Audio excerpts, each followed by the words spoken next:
Sir বিহুৰ শুভেচ্ছা দিলো কি ভাৰতীয় জনতা পাৰ্টিৰ সমূহ কাৰ্যকৰ্তাৰ হৈ অসমবাসী ৰাইজক বহাগ বিহুৰ বহুত বহুত শুভেচ্ছা জনাইছো।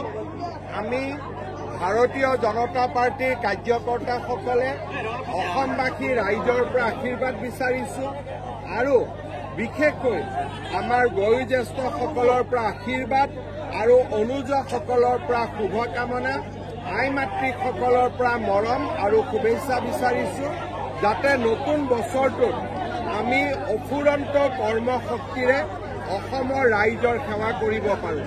পুনৰ এবাৰ অসমবাসী ৰাইজক বহাগ বিহুৰ শুভেচ্ছা জনাইছো। আজি বহাগ বিহুৰ পহিলা দিনটোতে ৰাজ্যিক সভাপতি দিলীপ শইকীয়া ডাঙৰীয়া, আমাৰ প্ৰভাৰী হৰীশ দ্বিবেদী আৰু মোৰ নলবাৰীত অহাৰ সৌভাগ্য হ'ল। বাজানী মণ্ডলৰ নতুন কাৰ্যালয়ৰ এটাৰ শুভ উদ্বোধন হ'ল। জয়ন্ত মল্ল বৰুৱা ডাঙৰীয়া নলবাৰী জিলা বিজেপিয়ে নিৰ্মাণ কৰি উলিয়াইছিলে। মই আজিৰ দিনটোত এটা সুন্দৰ কাম কৰিবলৈ পাই সঁচাকৈয়ে গৰ্বিত আৰু আনন্দিত অনুভৱ কৰিছো। বিহুত কি পৰিকল্পনা আছে? বিহুত পৰিকল্পনা এইটোৱেই যে আমাৰ অসমবাসী ৰাইজৰ হৈ ভগৱানৰ ওচৰত আশীৰ্বাদ বিচৰা আৰু তাৰ লগে লগে এই বহাগে যাতে বহাগৰ আনন্দতে যাতে অসমে শান্তি আৰু প্ৰগতিৰ ৰাস্তাৰে খোজ কাঢ়ে তাৰ বাবে পৰম পিতাৰ ওচৰত আশীৰ্বাদ বিচাৰো। বিহুগীত মই শুনাম বাৰু, আজি এতিয়া নালাগে, কাপোৰটো ভাল পিন্ধি থকা নাই, পিছত গাই দিম। পঞ্চায়তত এতিয়ালৈকে আমি প্ৰায় 200টা আঞ্চলিক পঞ্চায়ত বিনা প্ৰতিদ্বন্দ্বিতাৰে নিৰ্বাচিত হৈছো আৰু 17-18টা জিলা পৰিষদ আমি বিনা প্ৰতিদ্বন্দ্বিতাৰে নিৰ্বাচিত হৈছো। সদস্য যদিও দলৰ টিকেটত নাই, কিন্তু আমাৰ দলৰ কাৰ্যকৰ্তা 1000তকৈ ওপৰত ইতিমধ্যে বিনা প্ৰতিদ্বন্দ্বিতাৰে নিৰ্বাচিত হৈছে। মই ভাবো যে পঞ্চায়ত ইলেকশ্যনত এইবাৰ এক প্ৰকাৰ কংগ্ৰেছ দলে আমি জিকাটোৱে বিচাৰিছে আৰু কংগ্ৰেছেও আমাক এক প্ৰকাৰ ৱাক অভাৰ দিছে। বহুত বেছি নিৰ্দলীয় প্ৰাৰ্থীও নাই। গতিকে মই ভাবো যে এইবাৰ আমি অভিলেখ সংখ্যক পঞ্চায়তত আমি জয়লাভ কৰিম।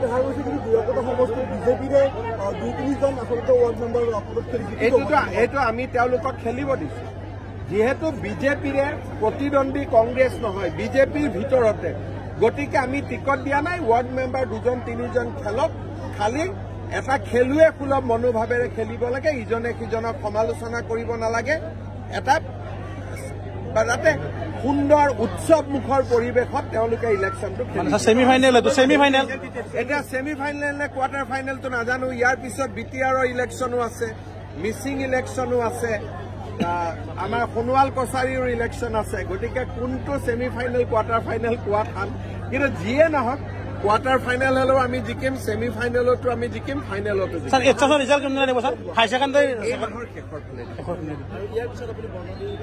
আমি এবাৰ যজ্ঞত গৈ সেৱা কৰি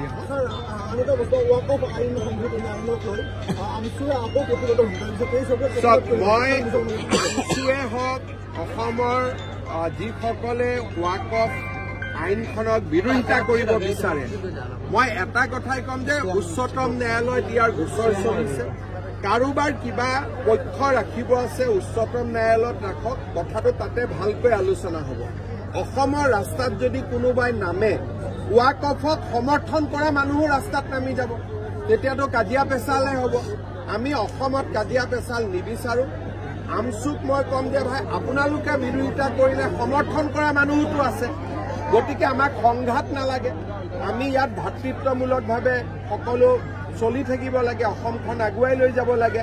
সেইকাৰণে ভাল আৰু বেয়া আমি তাৰ পাৰ্থক্যটো বুজি পাব লাগে। কোনোবাই ৱাক অফক বিৰোধিতা কৰিছে, মোৰ ক'বলগীয়া নাই, সুপ্ৰিম কোৰ্টত যাওক। সমৰ্থন কৰিছে তেওঁ সুপ্ৰিম কোৰ্টত যাওক। যেনেকে ৱাক অফ আইনক আমি সমৰ্থন কৰিছো, যোৱাকালি সমৰ্থনত আমি সুপ্ৰিম কোৰ্টত গৈছো। আমছুৱে বিৰোধিতা কৰি সমৰ্থন যাওক, কিন্তু ৰাস্তাত একো কৰিব দিয়া নহ'ব। আমছুক আলোচনাৰ মজিয়ালৈকে মাতি সুপ্ৰিম কোৰ্টত আলোচনা জাজে কৰিব, আমি ক'ত আলোচনা কৰিম? আমাৰতো কামটো হৈয়ে গ'ল সংসদত। গতিকে এতিয়া কোৰ্টৰ মজিয়াত জাজে আলোচনা কৰিব, জাজে বিচাৰ দিব, কিন্তু ইয়াত ৰাস্তাত লটং পটং নহ'ব। সেইটো কথা একদম আমি মানি ল'ব লাগিব। ঠিক আছে।